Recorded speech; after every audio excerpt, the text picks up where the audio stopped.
what was home like when you were a child that you were so free to try everything? Because there are many children whose upbringings lock them into what's possible as opposed to that freedom to try things and explore so many different art forms. My parents. Yeah. So my dad is in law and my mom is in education. Just to contextualize, my mom has a doctorate in education. Wow. In education. Yes. So whenever I wanted to know something, I'd go to my dad and he'd sort of give me a highbrow, short, clinical answer, and sort of scuttle me along, and then I'd go to my mom, get a context. Hey, mom, what does this thing mean? And she's like, we've got 4 dictionaries in this house. Oh, your mom and my mom. Whenever I say, what does this word mean? She says, go look it up and then come and explain the word to me. They went to the same sort of school of thought. Yes. You know what I mean? So they all championed education. Yes. But not just education, the ability to think for yourself and find solutions for yourself. Yes. Yeah. So that was the whole thing. And whenever we found stuff, we would ask questions, and then it became an interactive thing. And as the eldest, there was sibling rivalry. So now I've got a sister who's intelligent and who also draws. I can draw, and now we're both drawing, and she sings, and it becomes a communal thing where we all do stuff. Everybody at home, to a degree, does the same things. Yes. We all cook, we all paint to a degree, it's just how much time have you got? 702. The upside of failure. Sometimes failure is the foundation of greatest success stories. The upside of failure, you know how we do. Today, we're sitting with actor, singer, dancer, musician Anelisa Phewa, who is quite a quadruple threat. But you just actually told my team something. What did you say to them? We know each other. Tell them where we know each other from. But know each other from long ago. From when we were like teenagers. So tell them where it is. I sang for the Northern Natal Youth Choir. Yes. You sang for the Northern Gauteng Youth Yes. Choir. We met at Kanta Tux. Oh my in gosh. 2001. Yeah, I was in grade 10. I was in matric. Yeah. You guys sang Diratol. Diratol, Diratol. Oh my. Da-da. Yeah. Da-da-da-da-da-da.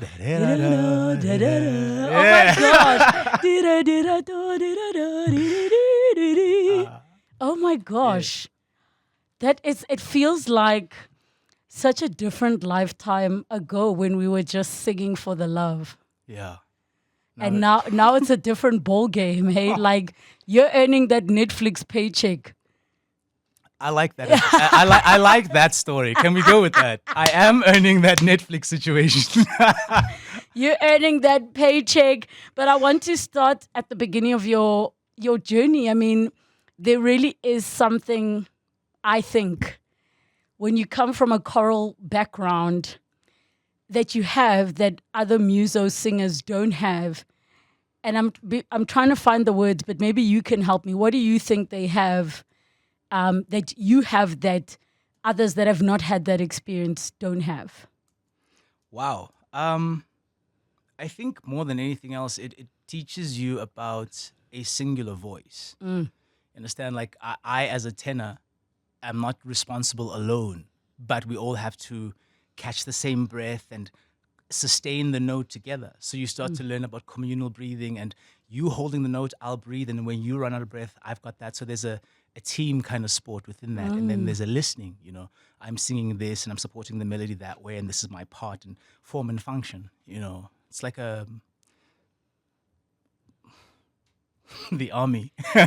I almost think of it as because I've also been in a cappella groups as well, where you're a lot more exposed, but it's harder to hide yourself but still be a part of the group. And the part of hiding is that your voice is not supposed to stand out if you're not singing the lead. Yeah. Right? And I feel like there's a little bit of a metaphor there. I was thinking about it as you were speaking. there's a sense of community that I think we're lacking in the country. And is how do we come together in a way where you don't stand out, but we become a chain where we are as strong as our weakest link? I think for me, if I'm to take on that as an individual, I've decided that I've been in the industry for long enough and I haven't really put out any propaganda out there. And if I were to, what would I want? And if we were to look at that, that's what my whole company is about. It's about all of the drama pieces coming together, to sort of create a semblance of the story, whatever the story is, light, dark, masculine, feminine, and all of that. Because then when we come together, you've got a lot of things to negotiate. When you're by yourself, it's autocratic. But now, like you were talking about the choir thing, I learned how to be a lead and how to be a support because that's my function. Where do I fit in now? But I need a community to know where I fit in, So that's my little experiment. Is this something that you are also navigating in your personal life? Like outside of the profession part of, this week on the show, we were talking about why people aren't getting married like they were before. And I was like, firstly, people aren't talking. And when they are talking, they're not honest.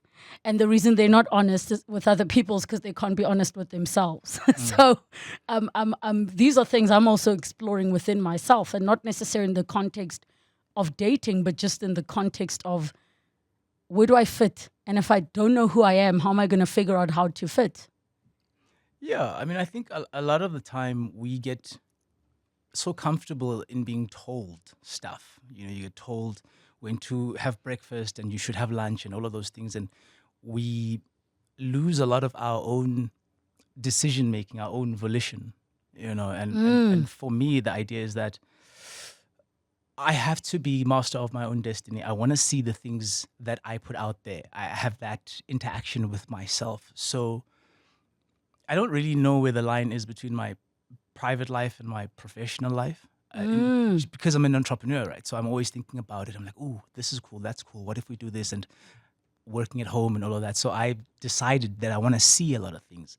And the things I want to see are really intangible because they're quality. We used to rehearse for 6 hours for choir, every Friday. That's if you're not on a camp. You know what I'm you're saying? rehearsing for like 12 hours a day. That's the thing. You've got now the time where you're putting the effort in. Yeah. Hour after hour to create a certain thing, to create a certain quality, a certain feel, a certain transportational device from my emotion to your pain, etc., etc. We have purpose.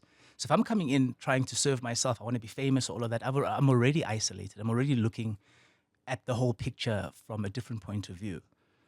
So I want to see people in the industry who work as hard as I do so that we match, so that we can take the thing onward. And the thing for me is, as an actor, how do you practice? What do you practice? A musician, they're going to practice their scales and all of those things. And for me, it's what are our scales, right? What is character in a sentence? And I'll argue that character is represented by the words on the page. And what do you mean? The words are written on the page. Shall I compare thee to a summer's day? Thou art more lovely and more temperate. Anelisa doesn't speak like that. His character completely disappears when I take on these words. And I have to take them on accurately without compromise so that I can change. That's a quality. And I'm controlling that. And you will only feel it when I speak it to you. My, you are lovely. Shall I compare thee to a summer's day? Thou art more lovely and more temperate. Then it's a healing, it's a story, it's a thing that I've chosen to see. I want that change to manifest. I want to see myself even when I'm not there. I can sprinkle it. How good are you? Yeah, I can't tell how good I am, but if I can teach you and hand it over, then that's more purposeful because it's not mine. What is talent? I was just, to answer the first question of what do you practice as an actor, because you made me think. To me, I would say, if anything, other than monologues, is practice accessing emotions that are uncomfortable, because it will become easier to access them when you need to. And when now you said what is talent, for me, that definition has changed over the years.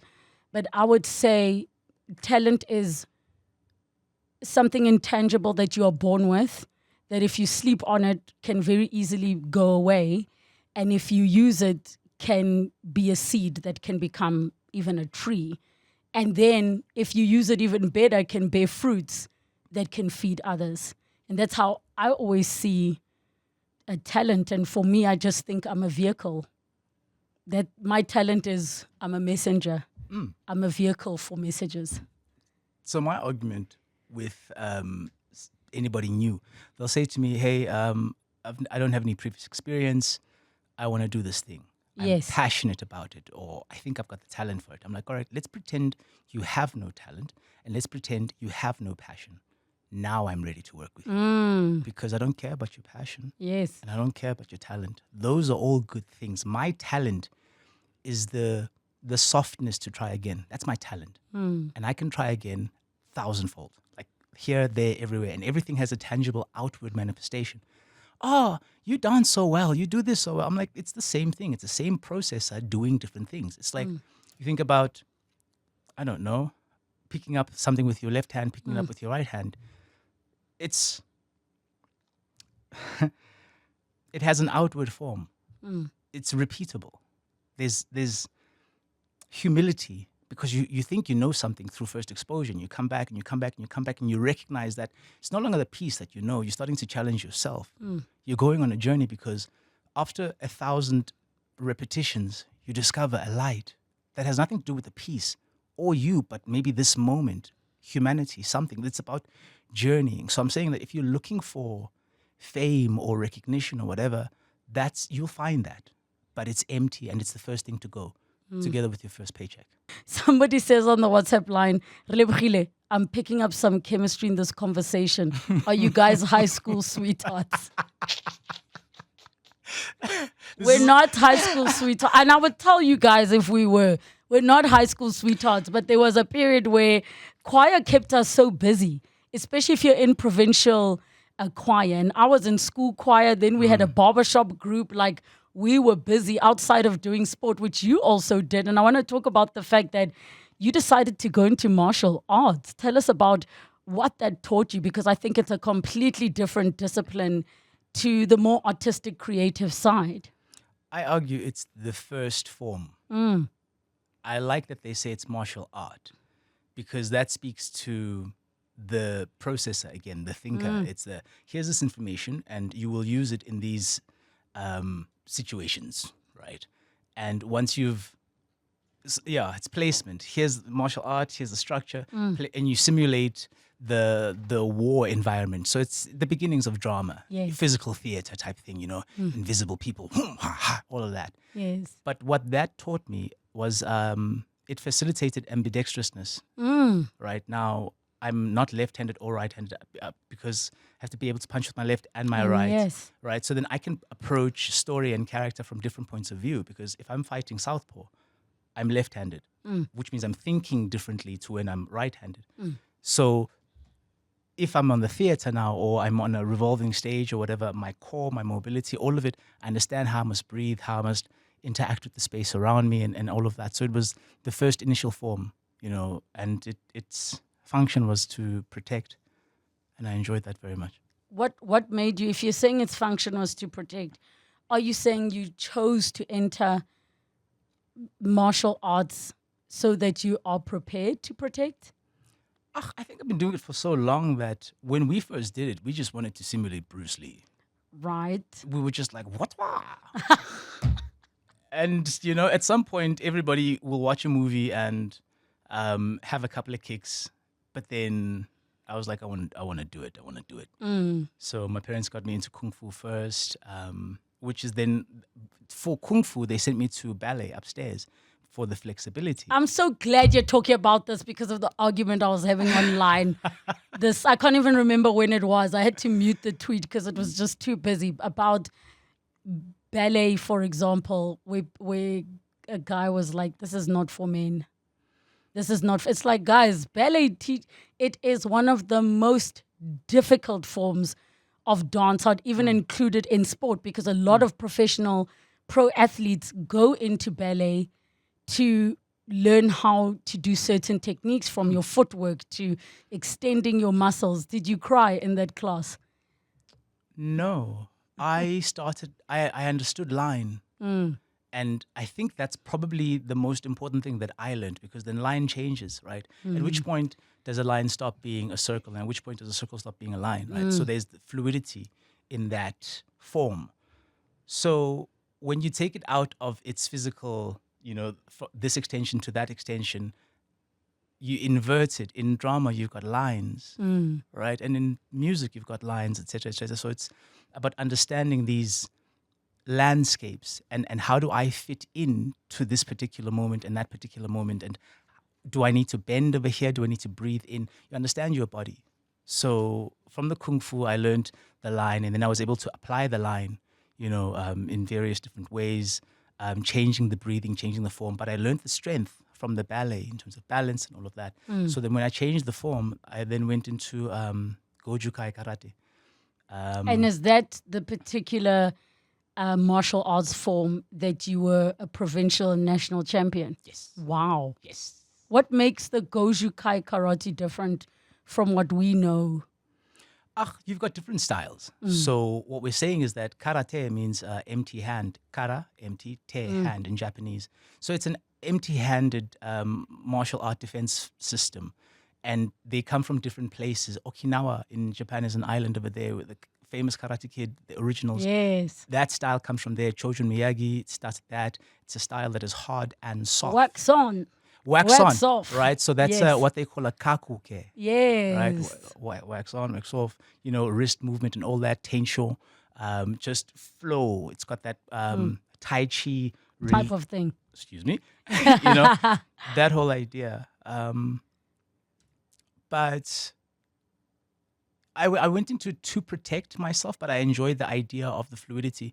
But I found that even when I wasn't in the physical form of the martial art, I'm a martial artist first. I think about things in terms of reaction time and inertia, movement, all of that stuff, the science of it, and then I practice that. And in practicing it, I enjoy repetition. So I practice fighting, you play fighting. And it's not about hurting each other, but learning those lines and being able to read distance and judging, so that when a car comes and I'm not in a martial situation, my adrenaline, I know how to elevate myself in the moment and take control of that. And it happened again on film in Soon Comes Night. I didn't want to, there's a moment where I run, jump over a car, and I didn't really want to do that. It wasn't written in or whatever, but I didn't want to run through the puddle. There was a puddle on the floor. There was a car over here. The camera was on the other side.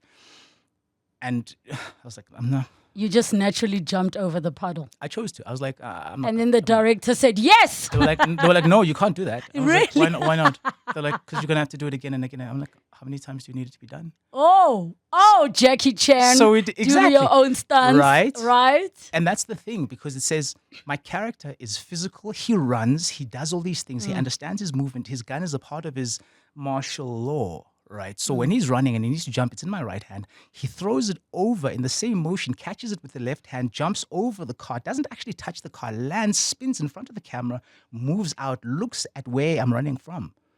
Because I'm not just doing stunts. I'm running from somewhere. Don't want to jump over this thing, land, boom. I point the gun and not there, and I'm still running. I'm running, and there's a wall. I need to see where they are. So I run, touch onto the wall, roll on the wall. As I roll on the wall, I suspend my whole balance, and then I look over there. So you can see it. The wall catches me. Bang. It's not just a roll. It's form of function. This is a soldier who was martially trained, who was in exile, who is now running away from the law. He knows how to maneuver his body. He's not clumsy. He's fluid. And that's one of the things. When he's doing it on his feet, he's doing it as the getaway car. No, but you're avoiding my one question. What's your one question? The one question you're avoiding, because, you've mentioned the word protect multiple times. My son is busy doing trials for karate. He's 3. And the purpose is the discipline and getting his head focused early on, right? But there's no part of me who's like, my son, you must protect yourself. I'm not there yet. But you've used the word so many times, and I'm curious, what has put you in that space of being in constant ready for fight or flight? Maybe my despair against unprovoked violence. There's so much of it, and it's... As in that you were also exposed to. Because, look, I got into it so young that there wasn't any philosophy around it. I got into it. I liked it. It was relatable to all other sports. I mean, I play beautiful tennis because of all of the forms as they do, right? And in tennis, you were also a provincial player. Yes. Yes. So a very, I don't like the term overachiever because it implies you're doing too much. But that's the only word I could think of, is that anything you take on, you really embody it. Yes. Where does that come from? Like, what in you has always made you feel like I have to do this, live this, breathe this, eat this? I wanted. I wanted. Yeah. And it must be. I have a philosophical question. I say to my students, if you are on the inside, your body is your body. You are on the inside. You're breathing and you sleep and all of that stuff. My question is, and again, without going into a religious space, with respect, I say, what is the separation point between myself and God? And what are the things that we have in common? I was made in God's image. We have creation in common. God wanted there to be light, and there was. I want there to be some sort of light, and it must. And I will put this body to the wheel to achieve it, or to achieve the process that said this is why it did not come to be. I'm a manifester. I want to see it. You see my water, you see my cap, my things. I want to see it. It's not just a pretty thing. It stands for something, you know what I mean? Because then I can talk to myself and I can take responsibility for the things that I need to take responsibility for, and the things that I don't, then I don't. But toward the whole protection thing, it became a thing that I walk with the confidence that I didn't know, And it was that no matter what happened, I will be fine. Because ultimately, I'm okay with that. I will go one day. I'm here for a purpose, for a reason, and that's fine. So my exit is cool. I've already made an exit plan. I want to go when I'm 100, but we'll see.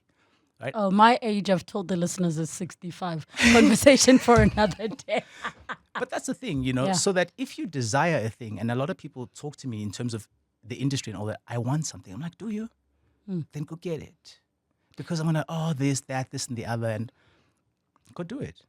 Actor, singer, dancer, musician, but also decorated Goju Kai karate champion, former provincial tennis player for Northern KZN, because it was split up that way, but also quite a bit of an artist, a painter, guitarist. I just love that you have explored so many things within yourself. And I'm curious, and we take your calls on 011 883 0702, the WhatsApp line 072 702 1702. What was home like when you were a child that you were so free to try everything? Because there are many children whose upbringings lock them into what's possible, as opposed to that freedom to try things and explore so many different art forms. My parents. Yeah. So my dad is in law and my mom is in education. Just to contextualize, my mom has a doctorate in education. Wow. In education. Yes. So whenever I wanted to know something, I'd go to my dad and he'd sort of give me a highbrow, short, clinical answer, and sort of scuttle me along, and then I'd go to my mom, get a context. Hey, mom, what does this thing mean? And she's like, we've got 4 dictionaries in this house. Oh, your mom and my mom. Whenever I say, what does this word mean? She says, go look it up and then come and explain the word to me. They went to the same sort of school of thought. Yes. You know what I mean? So they all championed education. Yes. But And- not just education, the ability to think for yourself and find solutions for yourself. Yes. Yeah. So that was the whole thing. And whenever we found stuff, we would ask questions, and then it became an interactive thing. And Yes. as the eldest, there was sibling rivalry. So now I've got a sister who's intelligent and who also draws. I can draw, and now we're both drawing, and she sings, and it becomes a communal thing where we all do stuff. Everybody at home, to a degree, does the same things. Yes. We all cook, we all paint to a degree. It's just how much time have you got to refine all the stuff? And I've been unemployed for the longest, so. What do you mean? How? The way you just threw Firstly, can I just share, and this doesn't mean he's employed, but let this man not mislead you. There is a Showmax legal drama that is out. Please go and check it out. And I actually think it is such a beautiful full circle moment for you that you're in this, because you play the role of a lawyer and your dad is a lawyer. Absolutely. But does your dad watch and say, ay, doesn't happen like that? No, look. So for the show, we were blessed to consult with Weber Wenzel Yes. on all of our legal things, but law is in the family. So all my dad's friends, one of my dad's friends is a judge. The Yes. others, you know what I mean? It's that whole thing. Yes. We've seen the life. We've typed the contracts and inter alia amongst all of that stuff. So it is lovely in that sense. But my brother studied law, and in fact, both my younger brothers studied law. So the one taught me about the etiquette, the swag, the kinds of suits, all of that. And my dad got me into the why I would have gone into law from a psychological point of view in the first place. So together, and I mean, I'm quite a technician myself. I pride myself in that. So I knew what I was looking for. I was not looking for Harvey Specter. In fact, if anything, I didn't reference that at all. He's a type, and in the world of fiction, they know each other. Yes. But he's not the same person. And because the story brings on different elements, we're able to find, what to do. And then, I mean, I've been practicing being a lawyer all my life.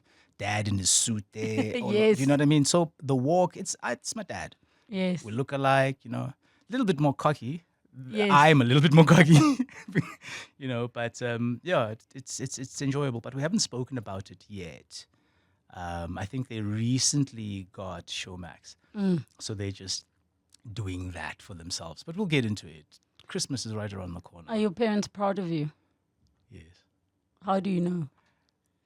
They tell me to come home. So if they don't tell you to come home, it means they're not proud of you. Yeah. They've done so much right that they just want to bask in it a little bit, Yeah, and I'm freest. I'm the youngest at home when I'm at home. So I'm entertaining and, they get to press play and watch. I thought you were going to tell me that because your name is Anelisa, you were channeling Annalise Keating. No, she's after my time, so to She's speak. after your time. I mean, look, I didn't look at any legal dramas. Yes. Everybody's seen, the various different No, things. because it might have overly influenced your creative process. And point of view. Yes. Because we're watching it from an American system, you Yes. understand? And I don't want to...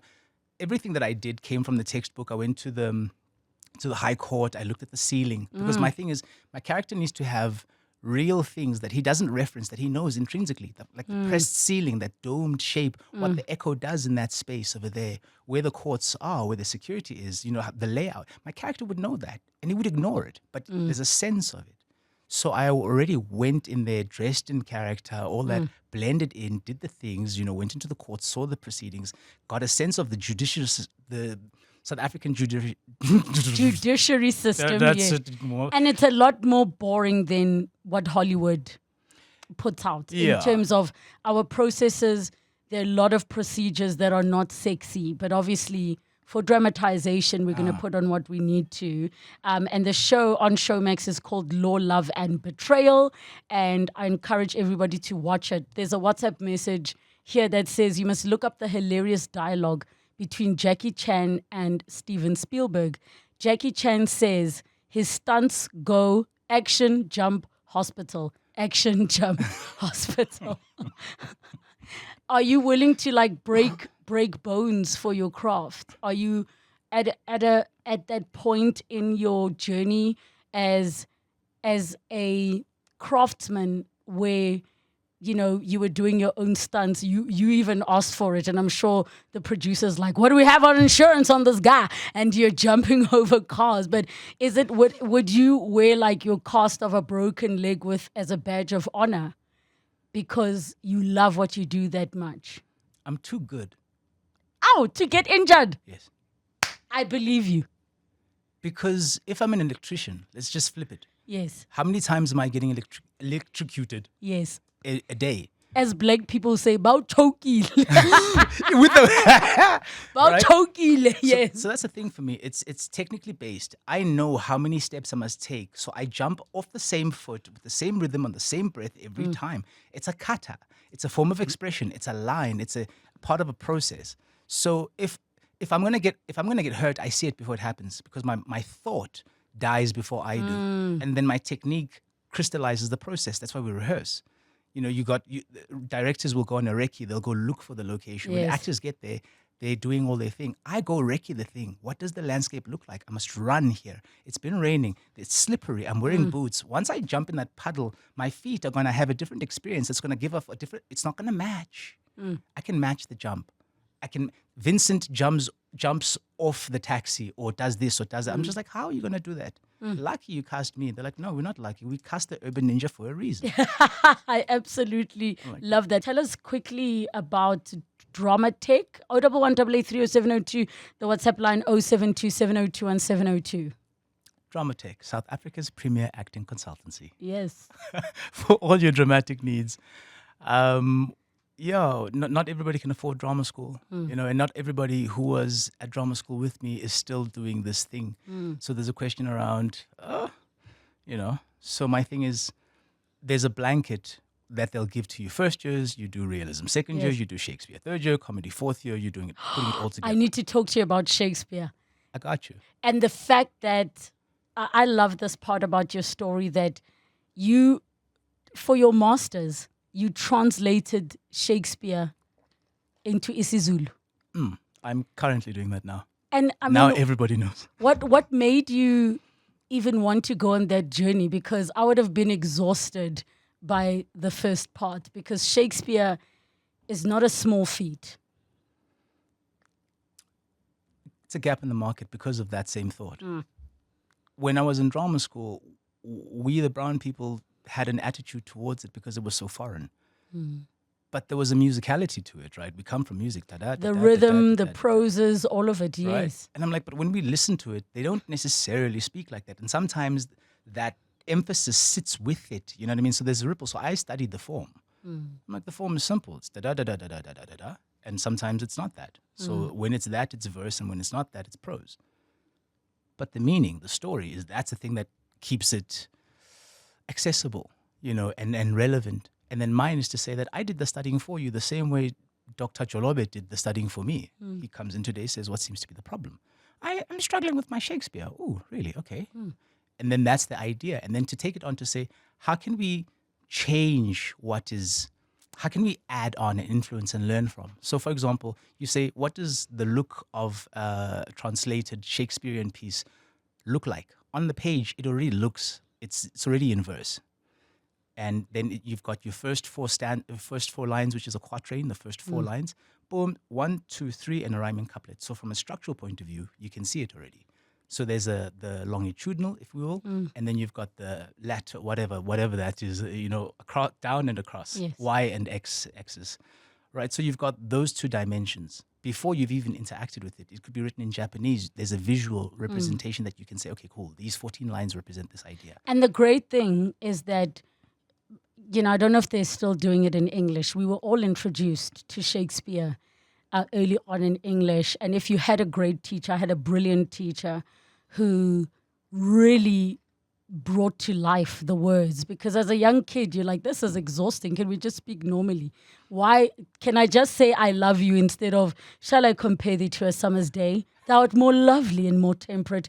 Rough winds do shake the darling buds of May, and summer's lease hath all too short a date. Yes. So how do you then start the process of translating that to isiZulu? Because African languages generally tend to add more syllables, add more words. That means the rhythm is changing. We can't do direct translation. What is the approach to such a task? Here's my paper in a snippet. So my argument is that because there's a physical representation, because you can look at it, we can already align ourselves with that. And then there's a negotiation. I'm exploring ideas around the idea of transmutation, that there's a change that happens from the one language to the other. Because, for example, there are contextual things that don't make sense to our environment, right? If I had to say, Koko, what is a tempest? You know, tempest is a cyclone, let's say. It's of Western origin, you know. Shakespeare talks about that as a force, and, you know, I'm like, how can I bring this idea around this conceptual thing that is universal, because it's the love that's universal. Shakespeare is saying this is a ballet that I'm playing in this form. I'm like, we can take this ballet, create our own, the same physical form of the ballet, and then use our own idiomatic poetry to tell the same story. So we can keep the same things of, let me not to the marriage of true minds admit impediments, love is not love, that alters when it alteration finds, or bends with the remover to remove. Right? I could say, uthando lwangempela lihlulwa yilutho nami ngeke ngiliphikise ngoba liphikiswa uthando kulona uthando oluguqukayo. Now here's a rhythmic change. So we are still within the 5 pattern, but within the musicality there's a triplet in that. Ekuseni libalele intambama liguqubela ta ta ta ta ta ta ta ta ta ta ta ta ta ta ta 1 2 3 4 5 still fits into because you added the triplet for those extra syllables to fit while maintaining the rhythm, keeping the lines, when I see so you, it expands because I'm allowing poetic license to help me bring this African meaning to an African audience in this ballet form that has iambic pentameter and this structure. I'm going to encourage everybody to follow your Instagram handle to see more of your work, Anelisa_Phewa. Go to Instagram and Drama Tech, it's just TEC_SA. As we wrap up the conversation, 3 sentences maximum. What have you learned about failure that you'd like to share with all the listeners today? If it doesn't kill you, try again. If it doesn't kill you, try again. Yeah. Now, how would Shakespeare say that? Speak the words trippingly off the tongue, or something like that. Yeah, I mean, if I, for me, there was one event in my life, and I'm not going to go into the specifics of it, but there was one event that challenged me so much that I had to question the validity and the meaning and the purpose of life itself, right? And I had to answer that alone. And once I found that was the revelation. It was like, try again. It hasn't killed you. Yes, it hurts. That's why we love the phrase, but did you die? Did you die? But did you die? Anelisa, thank you. So it's so good to see you after what more than 2 decades. Yes. More than 2 decades. 2001, it's 2024. Whoa. And we are having this conversation today. And I'm so grateful for Full Circle Moment. Congratulations, you're doing phenomenal. And I'll continue to love and support your work. Thank you so much. 702. The upside of failure. Sometimes failure is the foundation of greatest success stories.